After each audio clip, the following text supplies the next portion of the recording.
230조 원 한국 부동산 PF 대출의 총액입니다. 이 돈이면 서울 아파트 20만 채를 살 수 있습니다. 삼성전자 시가총액의 2배가 넘는 돈입니다. 그런데 이 돈의 상당수가 아직 존재하지 않는 미래에 걸려 있습니다. 이미 은행에서 빌려 쓴 돈인데 갚을 돈이 생길지 모르는 상태.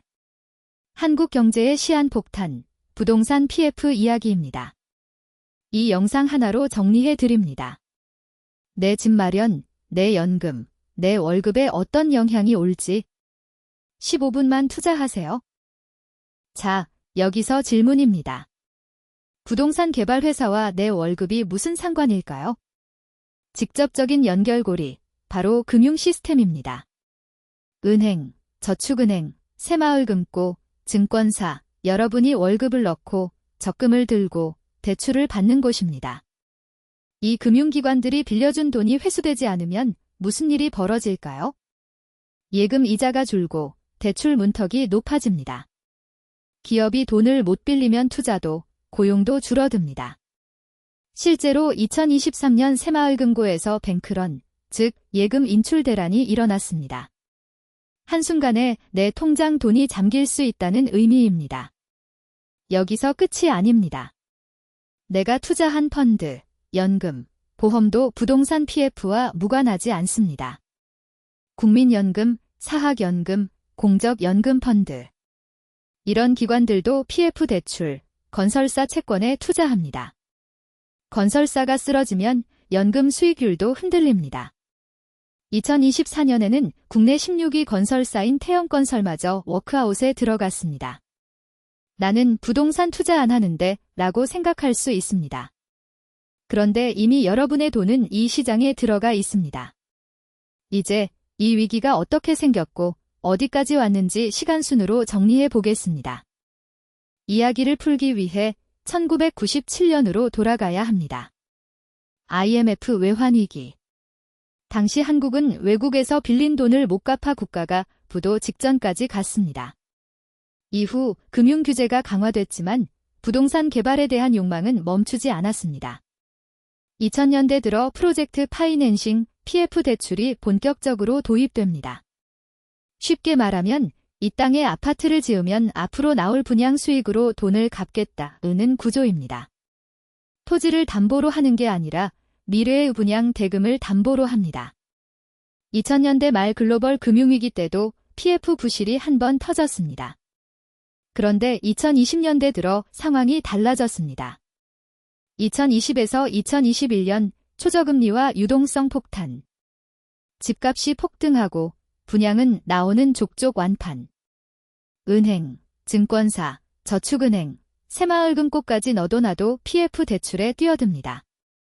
2022년 금리가 급등합니다. 미 연준이 기준금리를 5%까지 올립니다. 한국은행도 뒤따라 금리를 3.5%까지 인상합니다. 갑자기 분양이 안 됩니다. 미분양 아파트가 쌓입니다. 이때 등장한 단어 레고랜드 사태.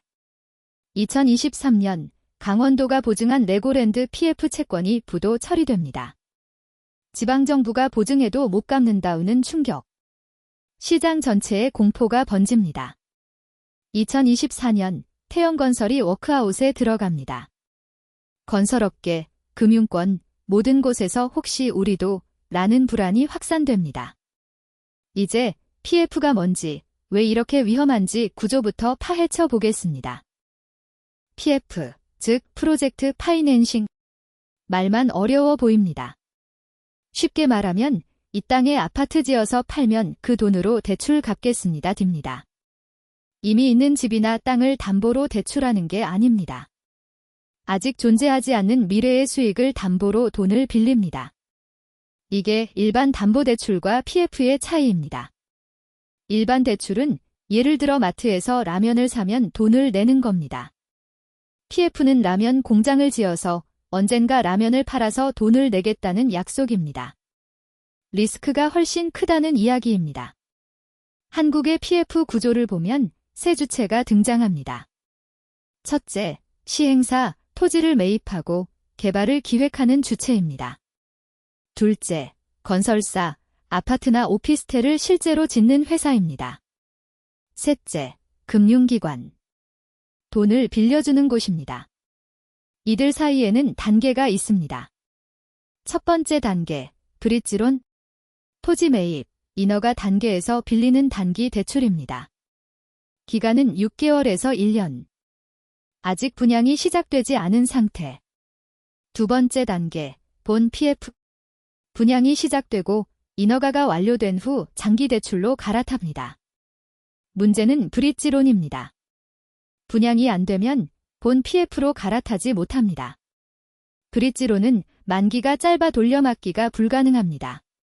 결국 상환불능, 즉 부도 사태로 번집니다. 2024년 기준 PF 대출의 약 230조 원의 중 브릿지론 비중이 30%를 넘습니다. 즉 70조 원 이상이 고위험 구간에 있다는 뜻입니다. 한국은행과 금융감독원 발표에 따르면 부실 우려 사업장 비중이 20에서 30%에 달합니다. 즉 50조에서 70조 원의 돈이 언제든 부실로 전환될 수 있습니다. 여기서 중요한 포인트. 이런 고위험 대출의 주 채권자가 누구냐는 겁니다. 시중은행? 아닙니다. 증권사, 저축은행, 캐피탈사, 새마을금고 등 제2금융권입니다. 이들은 은행보다 규제가 약합니다. 더 위험한 대출을 많이 취급합니다. 실제로 2023년 새마을금고에서는 PF 부실 우려로 예금 인출 대란, 즉 뱅크런이 벌어졌습니다.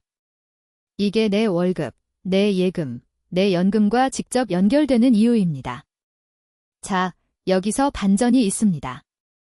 그래도 정부가 관리하니까 괜찮은 것 아니냐, 많은 분들이 이렇게 생각합니다. 하지만 부동산 PF의 진짜 위기는 견쇄 부실입니다. 쉽게 말하면 도미노입니다. 하나가 무너지면 그 옆이 줄줄이 쓰러집니다. 2023년 레고랜드 사태가 그 신호탄이었습니다. 지방정부가 보증한 채권도 부도 처리되니까 시장 전체가 얼어붙었습니다. 대출 만기 연장, 신규 대출 중단. 신규 사업이 막히면 시행사와 건설사가 줄줄이 쓰러집니다.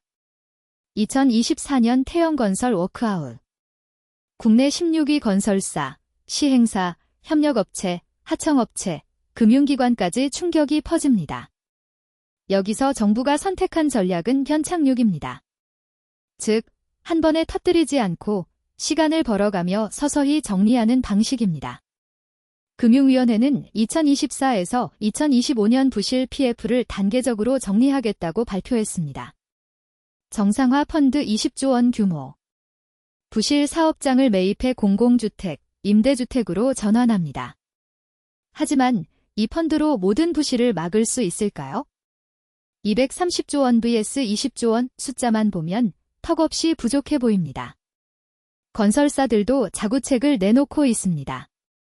비핵심 자산 매각, 인력 구조 조정, 신규 수주 축소. 그런데 체력이 약한 중소건설사는 버티기 어렵습니다. 2025년 수도권 일부에서는 분양시장이 살아나고 있습니다.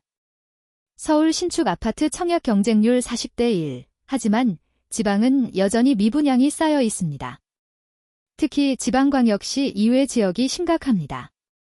미분양이 해소되지 않으면 PF 부실은 계속됩니다. 여기서 또 하나의 구조적 문제. 저출산, 고령화. 인구가 줄고 집을 필요로 하는 사람이 줄어듭니다. 즉, 부동산 PF의 미래 수익이라는 전제가 흔들리고 있습니다.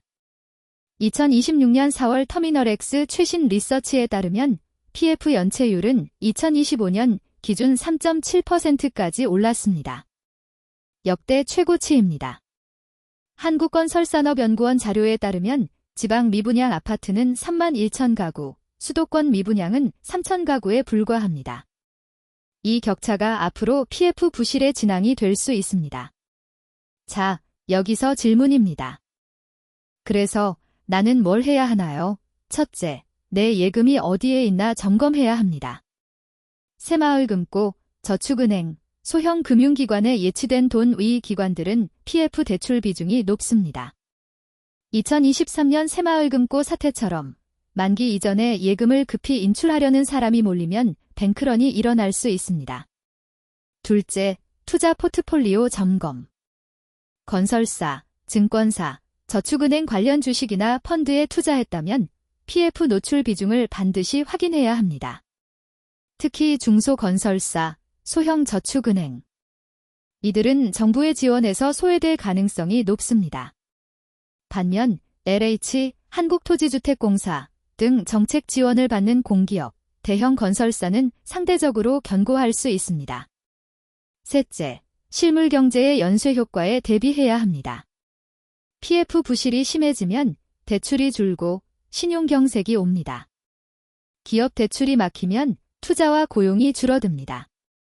내가 다니는 회사, 내가 거래하는 자영업자도 영향권입니다. 넷째, 부동산 시장의 지역별 차이에 주목해야 합니다. 서울 수도권은 회복세, 지방은 침체. 미분양 아파트가 많은 지역의 PF는 위험도가 높습니다. 마지막으로 구조적 요인을 잊지 마세요. 저출산, 고령화. 이 두 가지가 부동산 수요를 계속 줄이고 있습니다. PF 대출의 근본적인 리스크는 앞으로도 계속됩니다. 자, 이제 결론으로 가보겠습니다. 부동산 PF 위기는 아직 진행 중입니다. 정부의 연착륙 전략 덕에 금융 시스템 전체 붕괴는 막고 있습니다.